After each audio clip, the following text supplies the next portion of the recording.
வணக்கம்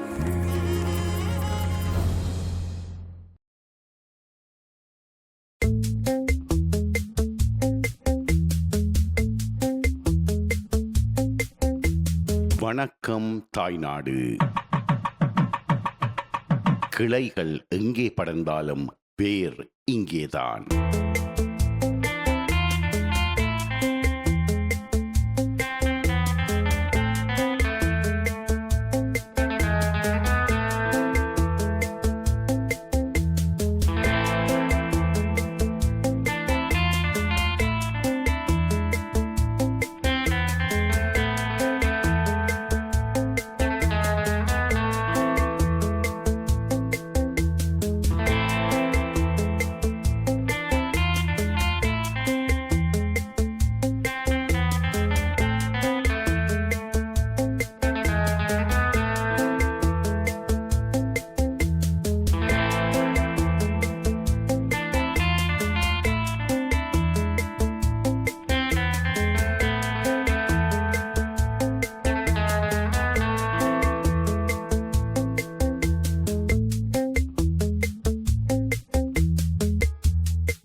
வணக்கம் தாய்நாடு நிகழ்ச்சியின் இந்த பகுதி வணக்கம் தாய்நாடு குழுவினரால் உருவாக்கப்பட்ட வீட்டு தோட்டத்தை பற்றி இருக்க போகின்றது.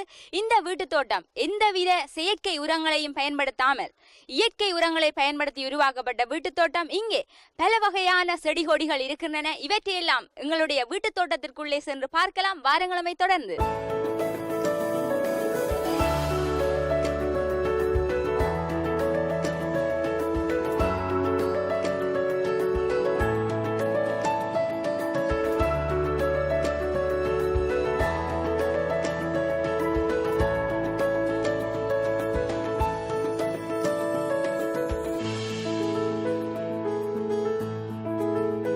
பொதுவாகவே மரக்கறிகளை சந்தையில் வாங்கி உண்பதை விட அதே மரக்கறிகள் எங்களுடைய வீட்டு தோட்டத்தில் விளைந்த மரக்கறிகளாக இருந்தால் அதை உண்ணும் பொழுது எவ்வளவு சுவையாக இருக்கும், ஒரு தனி மகிழ்ச்சியாகவும் இருக்கும். எங்களுடைய தோட்டத்தில் விளைந்த மரக்கறிகளை என்று சொல்லி எங்களுடைய தோட்டத்தில் பாருங்கள், அம்பரலங்காய், வெண்டிக்காய், பைற்றங்காய், பாகற்காய், இப்படி எல்லா காய்களும் காய்த்து விட்டன. ஆதலால் எங்களுடைய தோட்டத்தில் விளைந்த வெண்டிக்காயை எங்களுடைய வணக்கம் தாய்நாடு குழுவினர் ஆய்ந்து கொண்டிருக்கிறார்கள். இதுதான் எங்களுடைய மதிய உணவாக சமைக்க போகிறோம்.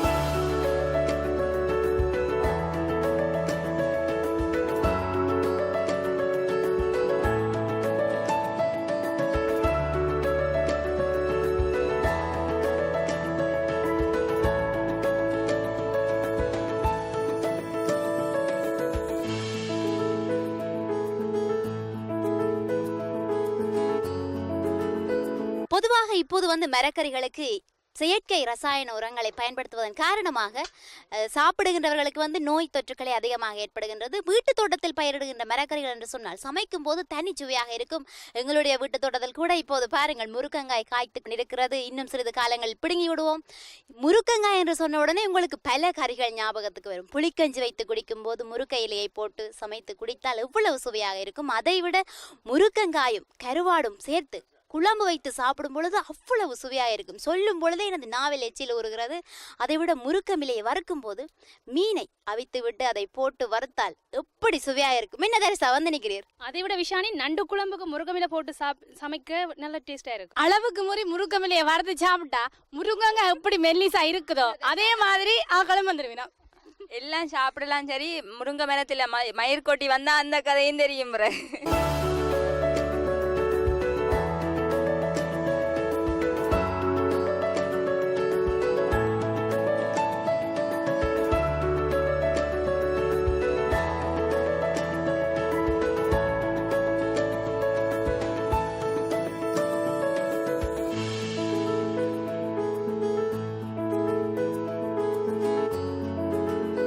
வணக்கம் தாய்நாட்டு குழுவினரின் இந்த வீட்டு தோட்டம் எமது நிகழ்ச்சியின் 200வது எபிசோடுக்கு பின்னர் தான் உருவாக்கப்பட்டது. வருகின்ற வெள்ளிக்கிழமை நாங்கள் 300வது எபிசோட்டை எட்ட போகின்றோம். இந்த நிலையில் இந்த செடிகள் எல்லாம் காய்க்க தொடங்கிவிட்டன. பெரும்பாலும் வீட்டு தோட்டத்திற்கு ரசாயன உரங்களை தான் பயன்படுத்துவார்கள். ஆனால் எமது வீட்டு தோட்டத்திற்கு நாங்கள் இயற்கை உரங்களை தான் பயன்படுத்தி இருக்கின்றோம்.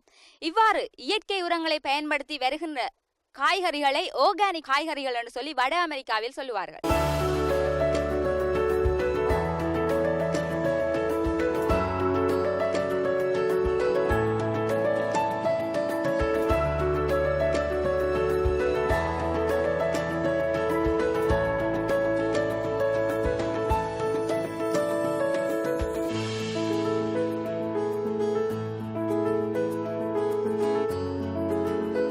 எங்களுடைய வீட்டு தோட்டத்தில் அம்பர்லங்காயம் காய்க்க தொடங்கிவிட்டது. இந்த காயை பயன்படுத்தி சுவையான கறி சமைக்க முடியும். கொழும்பு பகுதிகளெல்லாம் அதிகளவாக இந்த காயை பயன்படுத்தி கறியை சமைக்கிறார்கள்.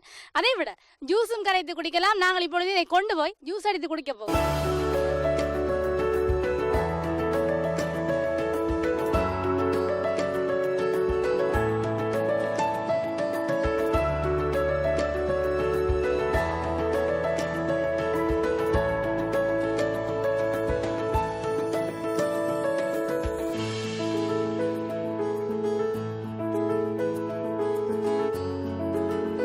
சிறிய கன்றாக வைத்த இந்த மாமரம் இப்பொழுதுதான் என்னுடைய உயரத்திற்கு வளர்ந்திருக்கின்றது. இது குறுகிய காலத்தில் காய்த்து கனி தரக்கூடியது என்று சொல்லியிருந்தார்கள். நான் நினைக்கின்றேன் இன்னும் சில மாதங்களில் இந்த மாமரத்திலிருந்து மாம்பழங்களை பறித்து நாங்கள் சாப்பிடலாம்.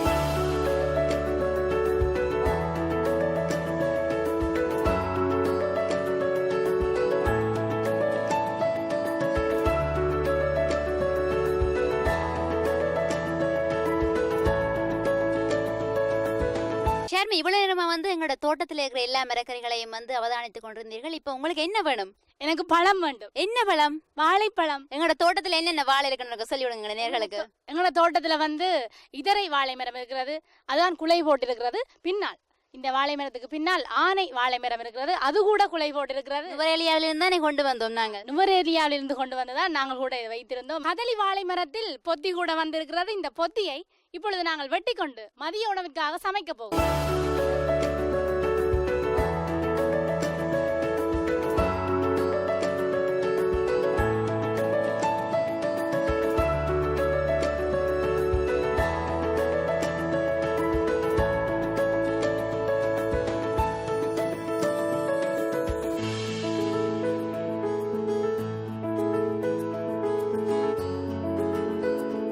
மரத்தில் படரும் கொடி உங்களில் சிலருக்கு தெரியாதிருக்கலாம். இதுதான் பேஷன் ஃப்ரூட் கொடி.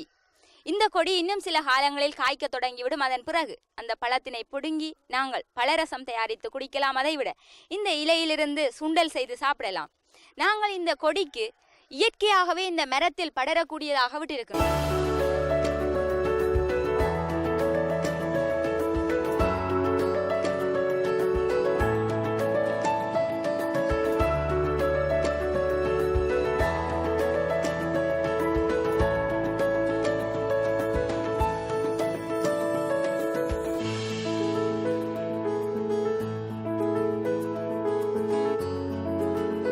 எங்களுடைய வீட்டு தோட்டத்திலே பாவற்காய் கொடி படர்ந்து இப்போது காய்க்க தொடங்கி இருக்கிறது. பாவற்காய் கறி என்று சொன்னால் பெரும்பாலானவர்களுக்கு பிடிக்காது. ஏனென்றால் கசப்புத்தன்மை.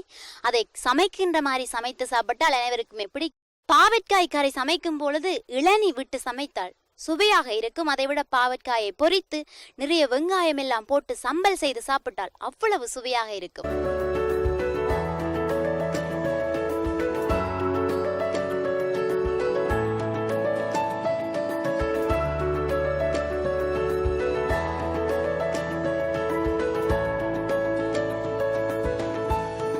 வடமராட்சியில் படப்பிடிப்புக்காக சென்ற எமது குழுவினர் அங்கே நின்ற கற்றாழை செடிகளை பிடுங்கிக் கொண்டு இங்கே வைத்திருந்தோம். அது வளர்ந்து விட்டது. இந்த கற்றாழை முகத்தின் சருமம் மிருதுவாக இருப்பதற்கு உதவுகின்றது. அதைவிட முகப்பெருக்கள், கருவளையம் என்பவற்றை நீக்கி முகத்தை பளபளப்பாகவும் வைத்திருக்க உதவுகின்றது. எனக்கு அருகில் இருக்கின்ற தர்ஷாவின் முகத்தின் ரகசியம் கூட இதான். அவர் தினமும் இந்த கற்றாழையைத்தான் உபயோகிக்கிறார்.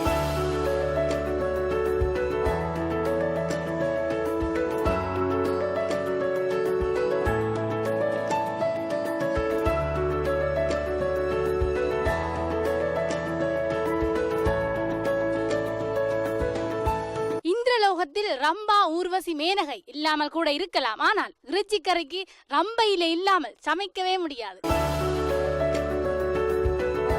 வீட்டு தோட்டங்களுடன் மூலிகை செடிகளை வளர்ப்பது வளமை. அதே போலதான் எனக்கு அருகிலே ஒரு மூலிகை செடி நிற்கின்றது. இது வந்து தூதுவளை என்று சொல்வார்கள். இதை சம்பளரித்து சாப்பிட்டால் இருமல், சளி போன்றவற்றிற்கு நல்லது.